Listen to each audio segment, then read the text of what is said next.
रामदास जी की जयंती की जब बात आती है तो मुझे मेरा खुद का जन्म याद आ जाता है। 1933 में तो मैं जन्मी और 1934 में हमारे बाबोसा रामदास जी ने इस बोर्डिंग हाउस की स्थापना भी कर डाली। उन्होंने जो कुछ किया वो सब आने वाली पीढ़ी के लिए ही किया। पढ़ाई लिखाई का माहौल था नहीं गांव में, पिछड़े थे, अन्याय था, कमाई नहीं थी। रामदास जी की जयंती की जब बात आती है तो मुझे मेरा खुद का जन्म याद आ जाता है। और वो इसलिए याद आता है,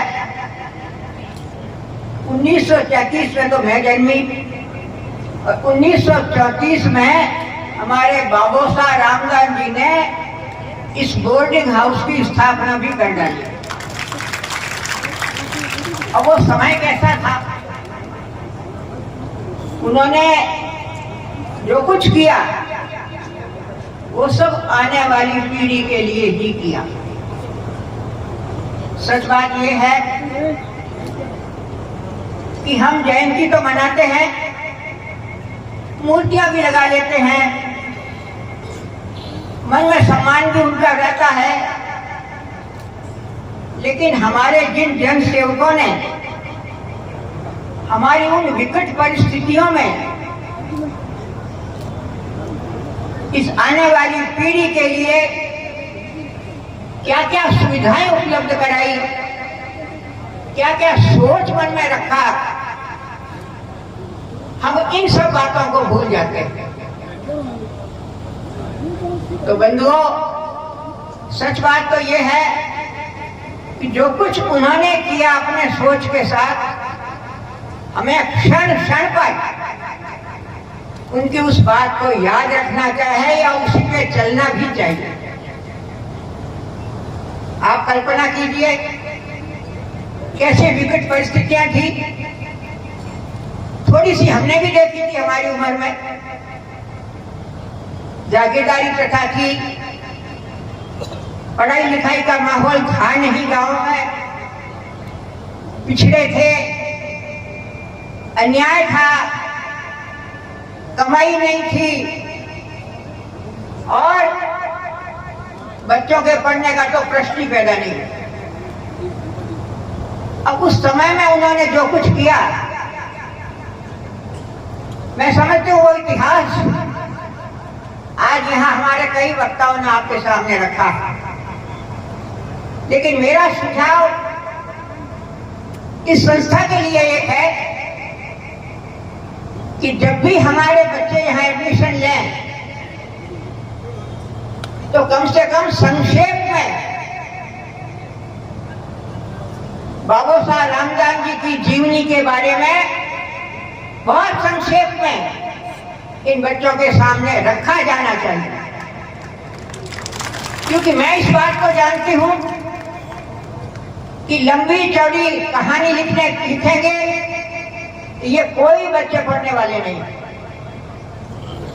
इसलिए बहुत संक्षेप में उनके ध्यान में ये होना चाहिए कि हम जिस संस्था में आज आए हैं उस संस्था के पीछे कैसे कैसे महानुभावों ने त्याग किया है, सोच रखी थी, और ये चीज जो आज हमारे सामने उपस्थित है हमें उसका फायदा मिल रहा। तो बालकों, मैं लंबी चौड़ी बात नहीं करना चाहती आपके सामने, लेकिन चूंकि आप यहाँ आए हो तो आपको कुछ अपने आप को बनाना है। कई खामियां होती हैं, बच्चे शिकायत भी करते हैं हमारे सामने कि हमारे स्कूल में टीचर नहीं है, अच्छे शिक्षक नहीं है, टाइम से नहीं आते हैं। और भाई को एक बात का ध्यान रखो आप कि बिल्कुल खराबी तो हो ही नहीं सकती। जो कुछ आपको मिल रहा है इस शिक्षा के मार्फत, आप उसमें स्वयं को लगाओ, आप खुद बढ़ो, और लगन के साथ आप खुद पढ़ते चले जाओ, टीचर भी थोड़ा बहुत पढ़ाएंगे और पढ़ने वाले बच्चों की हर टीचर मदद करता है और आपके साथी सहयोगी हैं। कुछ खुद पढ़ो, कुछ आपस में बैठ के पढ़ो, लेकिन एक बात का ध्यान रखना, ये अपने मारवाड़ी में कहावत है ना, हताया नहीं करनी। ये पढ़ने की जगह है, ये हथाई करने की जगह नहीं है। अगर लगन से पढ़ोगे और मेहनत करके पढ़ोगे तो निश्चित रूप में आपको उसका लाभ मिलेगा। और ये संस्थान आपको बने ही इसीलिए है। और आज क्योंकि कंपटीशन बहुत है, आप साधारण पढ़ाई से बाहर नहीं पढ़ सकते। आपको अगर इस कंपटीशन में आगे निकलना है और अपनी जगह बनानी है तो पूरी लगन और मेहनत के साथ आपको अपनी इस पढ़ाई में लगना होगा, तभी आप अपनी जीत पा पाएंगे। और अब क्योंकि सरकारी नौकरियां भी दिनों दिन कम होती जा रही है, आपके अपने आप को कुछ और काम करने के लिए भी लगाओ, अपनी सोच को बनाओ।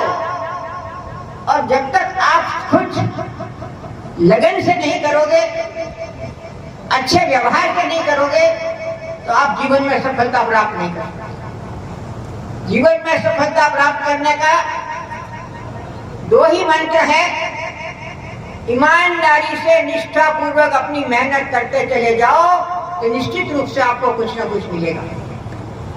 आपके सामने आज मंच पर दो हस्तियां बैठी हैं बाड़मेर की, एक आईएएस है, एक आईआरएस है।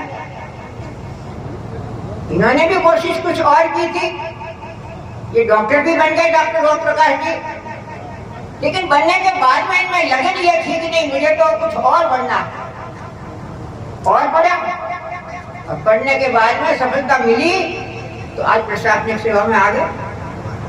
तो बच्चों, जो आपके सामने है आप उससे संतुष्ट मत हो कि हमको तो करना है कुछ और, पढ़ना है और गंभीरता से पढ़ना है, क्योंकि आपके माता पिता ने यहाँ आपको कुछ बनने के लिए भेजा है।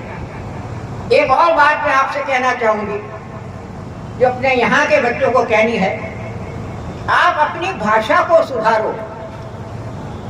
आपके भाषा को आप जब तक नहीं सुधारोगे तब तक आपकी बात कौन सुनेगा। आप कहीं इंटरव्यू देने जाओगे, कहीं प्रवचन देने जाओगे, अपनी बात कहने जाओगे और अगर शुद्ध संक्षेप और साफ शब्दों में नहीं कह पाए तो जो आपको आता है वो भी आप नहीं बता पाओगे। इसलिए भाषा अच्छी बनाओ और उच्चारण को भी सुधारो।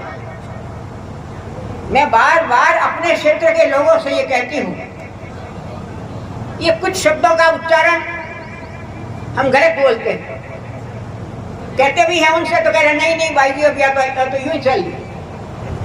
बात ये नहीं, अगर हम सुधारना चाहेंगे तो सुधरेगी। यहीं जाए जन्मे लोग हैं, उनकी इतनी अच्छी भाषा और शुद्ध होती है, हमारी क्यों नहीं हो सकती। मेहनत और लगन से, अभ्यास से सब कुछ हासिल किया जा सकता है। इसलिए मैं बहुत लंबी चौड़ी बातें नहीं कहना, एक बात जो नशे की पहले से ही कह दी, ये संस्कार तो भाई अपने को सीखने पड़ेंगे।